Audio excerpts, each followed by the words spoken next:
forma alternada completamente este capítulo. En el libro del profeta Ageo, en el capítulo 1, vamos a leer en forma alternada todo el capítulo. Dice así la palabra de nuestro Dios. En el año segundo del rey Darío, en el mes sexto, el primer día del mes, vino a mí palabra de Jehová por medio del profeta Ageo a Zorobabel, hijo de Salatiel, gobernador de Judá, y a Josué, hijo de Josadac, sumo sacerdote, diciendo: Así ha hablado Jehová de los ejércitos, diciendo: Este pueblo dice, no ha llegado aún el tiempo de que la casa de Jehová sea reedificada.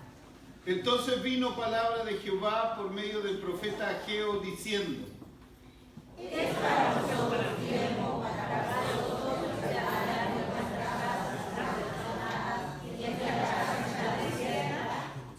Pues así dicho Jehová de los ejércitos, meditad bien sobre vuestros caminos. Sembráis mucho y recogéis poco, coméis y no os saciáis, bebéis y no quedáis satisfechos, os vestís y no os calentáis, y el que trabaja a abandonar recibe su jornal en saco rojo. Así ha dicho Jehová de los ejércitos, meditad sobre vuestros caminos. Subid al monte y traed la pelea, y reedificad la casa, y pondré leña en la entrada, y seré reedificada la vida de Jehová. Buscáis mucho y halláis poco, y encerráis en casa, y yo lo disiparé en un soplo. ¿Por qué? Dice Jehová de los ejércitos, por cuanto mi casa está desierta, y cada uno de vosotros corre a su propia casa. Por eso se detuvo en los cielos sobre vosotros la lluvia, y la tierra retuvo sus frutos. Y llamé la sequía sobre esta tierra, y sobre los montes, sobre el trigo, sobre el vino, sobre el aceite, sobre todo lo que la tierra produce, sobre los hombres y sobre las bestias, y sobre todo trabajo de manos. Y el Zorobabel, hijo de Salatiel, y Josué, hijo de Josadac, sumo sacerdote, y todo el resto del pueblo, a la voz de Jehová su Dios, y la palabra del profeta Ageo, como la ley de la proclamación, y temieron delante de Jehová. Entonces Ageo, enviado de Jehová, habló por mandato de Jehová al pueblo, diciendo: yo estoy con vosotros, dice Jehová. Y despertó Jehová el espíritu de Zorobabel, hijo de Salatiel, gobernador de Judá, y el espíritu de Josué, hijo de Josadac, sumo sacerdote, y el espíritu de todo el resto del pueblo, y vinieron para bajar de la casa de Jehová a los ejércitos babilonios. Todos juntos. En el día 24 del mes sexto, en el segundo año del rey Darío. Bendita es la palabra de nuestro Dios. Vamos a tener un momento de oración. Padre, en el nombre de Jesús, inclinamos con reverencia nuestro rostro ante ti, porque hemos leído tu palabra y tu palabra es verdad. Es cierto, Señor, cada vez que nos acercamos a ella, ella desnuda nuestra maldad, desnuda nuestra inconsecuencia.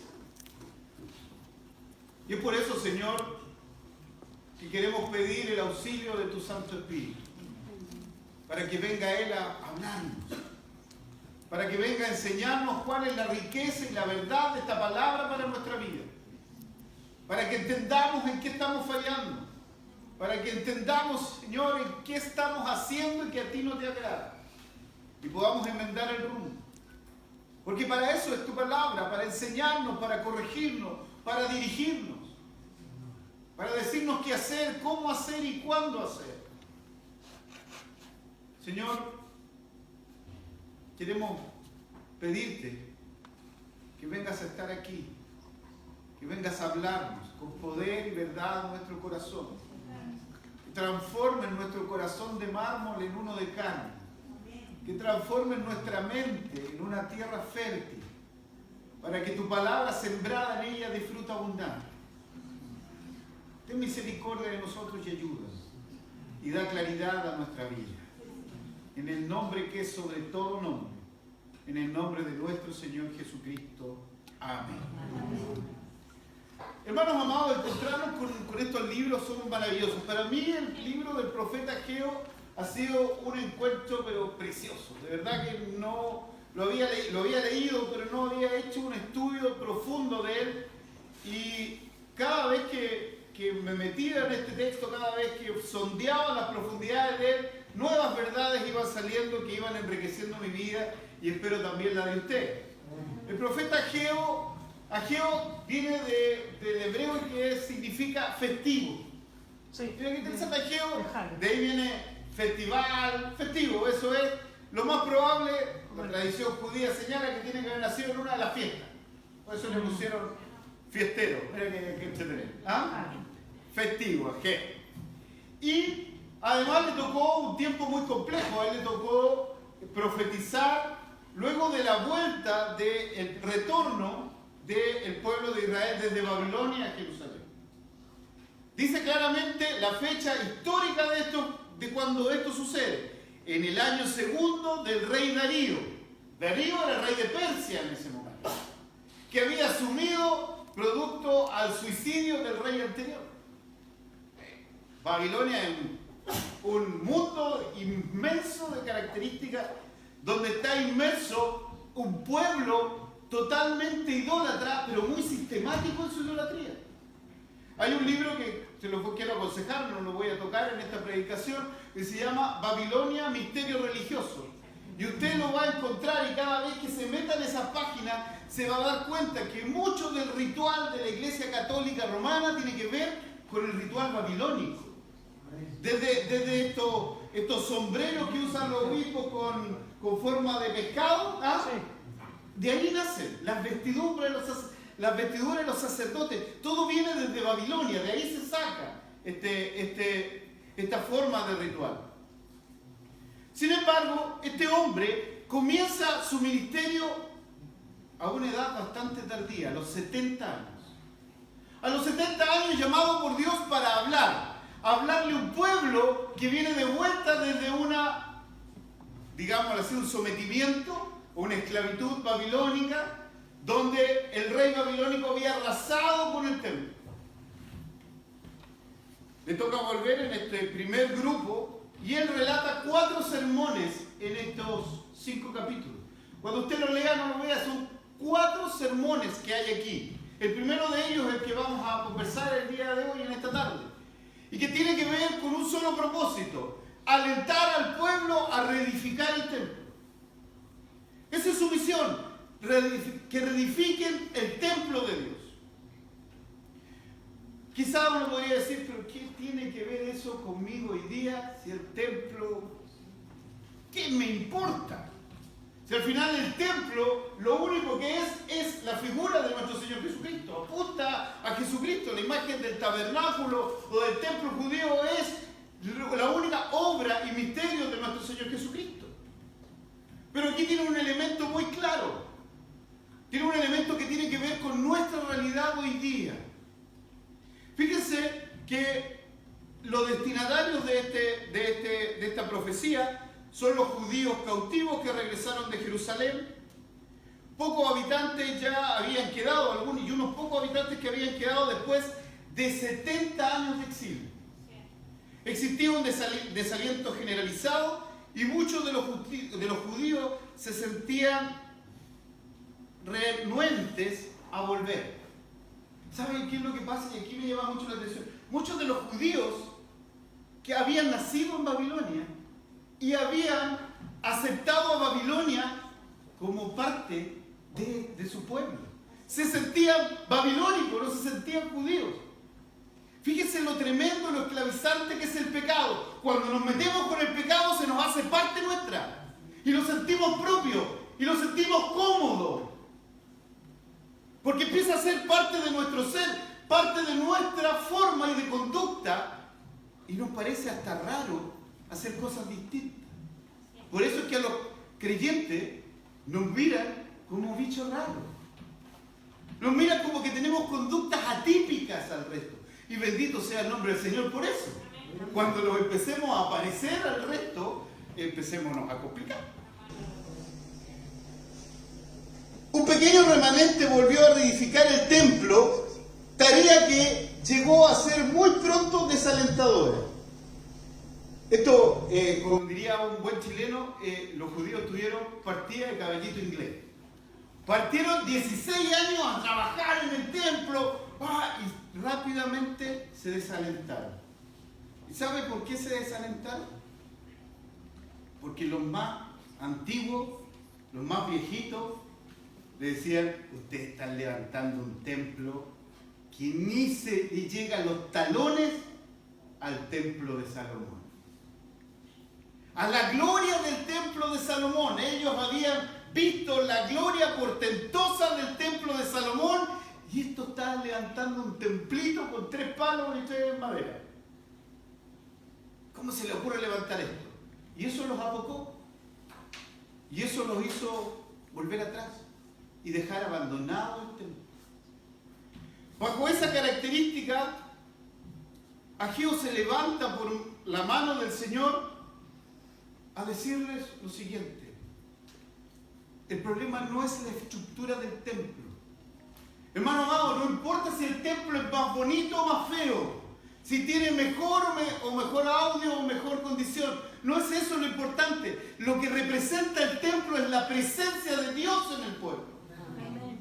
Lo importante del templo no es la estructura, lo importante del templo es que Dios está aquí. Amén. Y quiere tener comunión con nosotros, quiere hablar a nuestro corazón, quiere enseñarnos.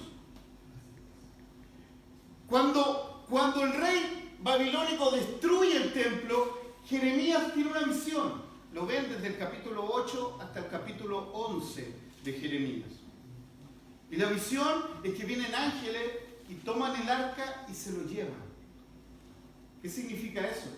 La presencia de Dios desaparece del pueblo. La gloria de Dios desaparece del pueblo. Y eso es lo que le está diciendo Ageo. Si no importa con qué estamos levantando, lo que estamos levantando es un templo al Señor para que la gloria de Dios llene este lugar. Esto no significa que vamos a entregarle cualquier cosa al Señor, ¿cierto? No lo puede entender de esta manera.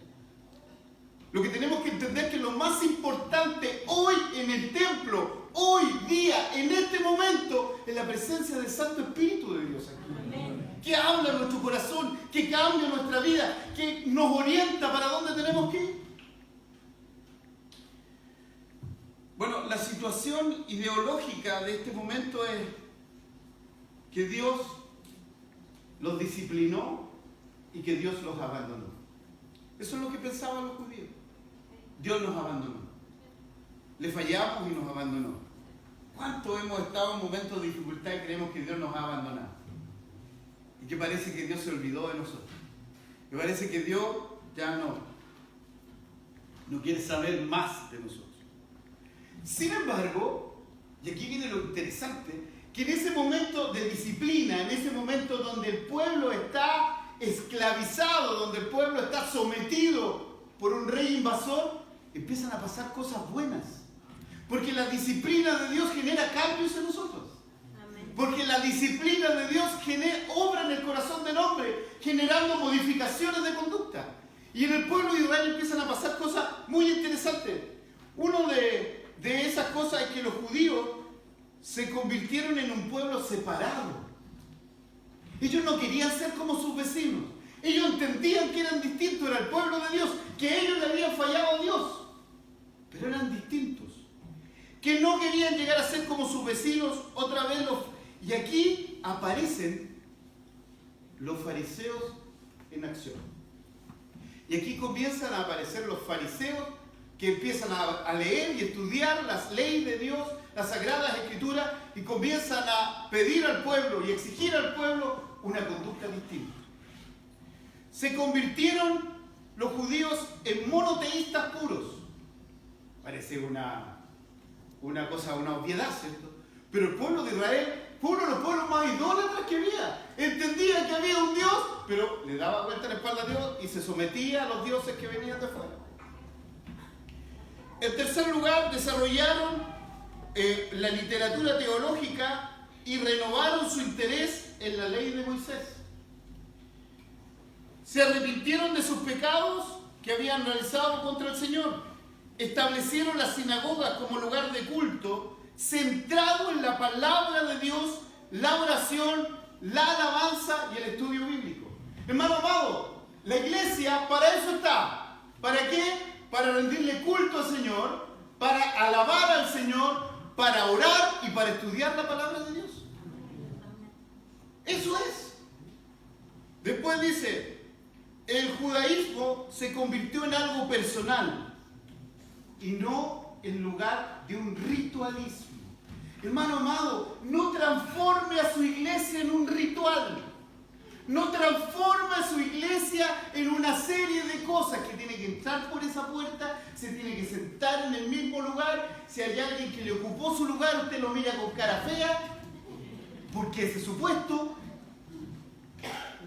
Que tenemos que empezar de esta manera y tenemos que terminar de esto, porque si no, Dios se va a enojar. No, la iglesia no es eso, el cristianismo no es eso. El cristianismo es una relación personal con Dios. Yo me relaciono con este Dios que me ama. Yo me relaciono con su Hijo que murió por mí. Y yo me relaciono con su Santo Espíritu, que es el que me ha dejado para seguir el camino que quiero andar. Reconocieron a Dios que a través de ellos Dios iba a bendecir el mundo.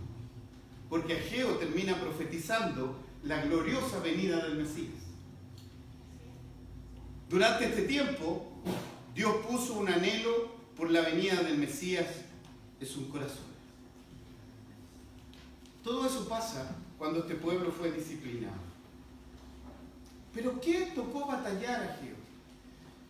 Fíjense que el pueblo del Señor había recibido una orden. Desde que salió de Babilonia y volvió a Jerusalén. ¿Cuál era esa orden? Debían reconstruir el templo. Debían reedificarlo. Pero ellos se pusieron a reedificar sus casas. Ellos empezaron a arreglar sus casas, a tener a sus familias bien guardadas. Dice la palabra del Señor: así ha dicho Jehová de los ejércitos, diciendo, este pueblo dice, ¿no ha llegado aún el tiempo de que la casa de Jehová sea reedificada? Entonces vino palabra de Jehová por medio del profeta Ageo diciendo, ¿es para vosotros tiempo, para vosotros, de habitar en vuestras casas artesonadas?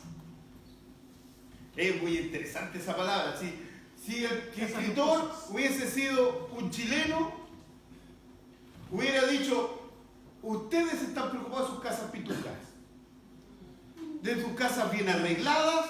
Las casas de los judíos estaban arregladas, todo tenía listo, todo estaba hermoso, todo era precioso, pero la casa del Señor no estaba en pie. Hermano amado, cuando tú tienes prioridades equivocadas, no le pidas bendición al Señor. No puede haber una bendición. Cuando tú te preocupas de tu casa y abandonas la casa del Señor, no va a haber bendición para ti. No puede haber bendición. Y fíjense cómo sigue relatando. Pues así ha dicho Jehová de los ejércitos, meditad bien sobre vuestros caminos. Hermano amado, ¿se ha dado cuenta lo difícil que es meditar ahora? No hablo de esta meditación así, no es cierto, que usted se ponga ahí a poner su mente en blanco. No, ¿qué está diciendo el Señor? Medita. Piensa, hermano amado, ¿qué has hecho con tu vida?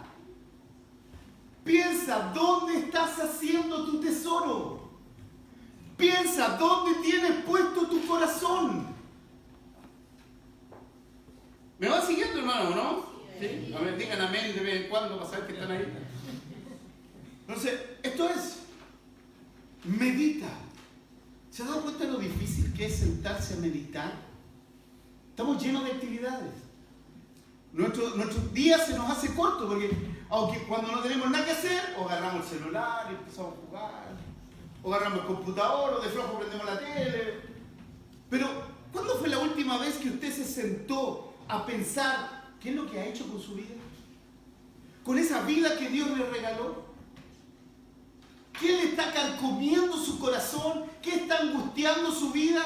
¿Qué decisión ha tomado que ha ido en torno al beneficio de la casa del Señor? ¿O todas sus decisiones han sido en torno al bienestar de su familia? Fíjense.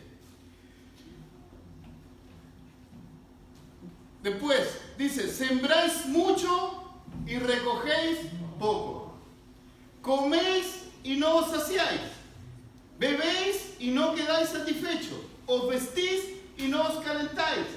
El que trabaja a jornal recibe su jornal en saco roto. Qué tremendo, hermanos amados. Qué verdad más grande. Cuando yo no pongo mi prioridad en Dios, todo lo que yo pueda ganar no sirve para nada. Nunca voy a llegar a ser feliz. Porque aunque económicamente sea bendecido, siempre va a haber algo que va a estar angustiando. Siempre va a haber algo que va a estar complicando mi vida. Siempre va a haber algo que va a traer un pero. Y no entendemos que el pero no es lo que está pasando, sino que mi prioridad se alejó de la cruz de Cristo. Mi prioridad están siendo las cosas materiales, donde la polilla y el orín corrompen. Y vuelve a decir, así ha dicho Jehová de los ejércitos, meditad sobre vuestros caminos. Dice, el jornal trabaja y lo recibe en un saco roto. ¿Qué pasa cuando yo echo en un saco roto? ¿Cuántas veces le ha pasado eso? ¿Cuántas veces le ha pasado a usted que usted recibe el sueldo y alcanza a verlo unos minutos? ¿Ah? ¿Y sería todo? El único día que es feliz es cuando lo va a cobrar. Después ya, la semana ya no hay que hacer.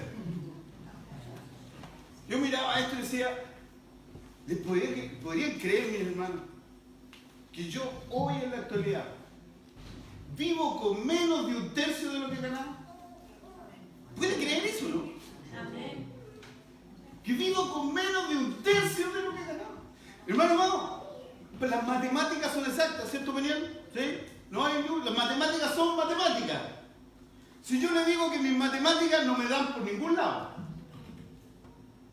o sea, imposible, porque tengo que pagar más de lo que gano. Es así. Yo saco la suma, porque yo ganaba harto más plata de lo que gano ahora, por lo tanto tenía deuda por lo que ganaba en ese tiempo. Entonces ahora yo subo el resto y siempre parto el rojo. Cada mes es un milagro para mí. Cada mes es un milagro. O sea, cada vez que yo parto el mes, parto con un milagro. Ahí es donde cuando mi señora me dice, te equivocaste de iglesia, a veces. Con 30 palos, pues estaría ahí bien. Es imposible, hermano, si las matemáticas son exactas. ¿Cómo? No tengo ni una posibilidad. Por eso, por hermano, porque usted tiene que tener las prioridades bien ubicadas. Si usted tiene a Dios primero, olvídese de las matemáticas, porque Dios tiene otras matemáticas. Amén. Dios se maneja con otra forma de ver la vida. Amén. Donde 90 es mayor que 100. ¿O no? ¿Ha visto eso, que 90 es mayor que 100? ¿En qué otra parte que no sea las matemáticas de Dios eso es así? Pues si usted le da el diezmo al Señor, no al pastor, por favor. ¿Usted le da el diezmo al Señor, sí o no, que 90 es mayor que 100? ¿Sí? Muy bien. Después dice, subid al monte y traed madera y reedificar la casa y pondré en ella mi voluntad y seré glorificado, ha dicho Jehová. Entonces, ¿qué tenemos que hacer? Construir la iglesia. ¿Cómo construyo la iglesia? Rindiendo culto al Señor, estudiando su palabra, alabando al Señor, orando. Así se construye iglesia. Iglesia la construimos nosotros. Si este templo es el lugar físico donde lo ubicamos, y aquí, si Dios no estuviera, nos vamos todos. Y eso es. Pero aquí viene un elemento aún mayor, que a veces se nos olvida entender esto, y a veces nosotros queremos cambiar el corazón del hermano. Y andamos a patas con el hermano para que cambie. ¿Y qué es esto? Zorobabel. Zorobabel era el gobernador de ese momento, hijo de Salatiel, y Josué, hijo de Josadac. José, que es el sumo sacerdote. Y todo el resto del pueblo, la voz de Jehová su Dios y las palabras del profeta Ageo, como las había enviado Jehová su Dios, y temió el pueblo delante de Jehová. Entonces Ageo, enviado de Jehová, habló por mandato de Jehová al pueblo diciendo: yo estoy con vosotros, dice Jehová. No se olvide nunca. ¿Tiene miedo, tiene angustia de dejarlo todo por seguir al Señor? Hermano, Dios está con usted. Amén. Jehová está con usted. Atrévase con el Señor. Y aquí viene, versículo 14, márquelo en su Biblia. Y despertó Jehová el espíritu de Zorobabel, hijo de Salatiel, gobernador de Judá, y el espíritu de Josué, hijo de Josadac, sumo sacerdote, y el espíritu de todo el resto del pueblo, y vinieron y trabajaron en la casa de Jehová de los ejércitos su Dios. ¿Quién tiene que despertar el espíritu? Dios. Dios despierta el espíritu. Dios ha despertado nuestro espíritu. Dios ha despertado el espíritu de su pastor. Dios ha despertado el espíritu de sus presbíteros. Dios ha despertado el espíritu de ustedes. ¿Para qué? Para que trabajen en la obra del Señor. Hágalo. Hágalo, hermano amado. No se pierda esta bendición. No se quede fuera de esto. Porque eso es lo que hace el Señor. Levanta hombres y mujeres dispuestos a servir. Pero hombres y mujeres que tienen sus prioridades claras. ¿Y cuál es la prioridad? Busca primero el reino de Dios y su justicia. Y todas las demás cosas os serán añadidas. Busca primero el reino de Dios y su justicia. Y vas a pasar hambre. Y lo vas a pasar pésimo. Y vas a estar debajo del puente Huayquillo. No, dice, y todas las demás cosas os serán añadidas. Prioridad 1, nuestro Dios. Y todas las demás cosas van a ser añadidas. Que el Señor le bendiga. ¿Oremos? Padre, en el nombre de Jesús, estamos frente a ti, Señor, con nuestro corazón apretado, porque entendemos que te fallamos. Entendemos que nuestras prioridades han sido cambiadas, no por ti, sino por nosotros. Que hemos puesto nuestro corazón y nuestro tesoro en las cosas que se corrompen. Y hemos olvidado tu casa. Hemos olvidado la comunión. Hemos olvidado el estudio. Hemos olvidado la oración. Hemos olvidado el culto a ti, Señor amado. Cada vez hemos transformado nuestra religión en ritual y no en algo personal. Señor, perdónanos. Cambia nuestro corazón. Ordena nuestras prioridades, Señor. Queremos ser bendecidos, pero bendecidos para tu gloria. Ayúdanos, Señor, y trabaja en nuestro corazón. Gracias por esta palabra, Señor. Y transforma nuestra vida. En el nombre de Jesús. Amén.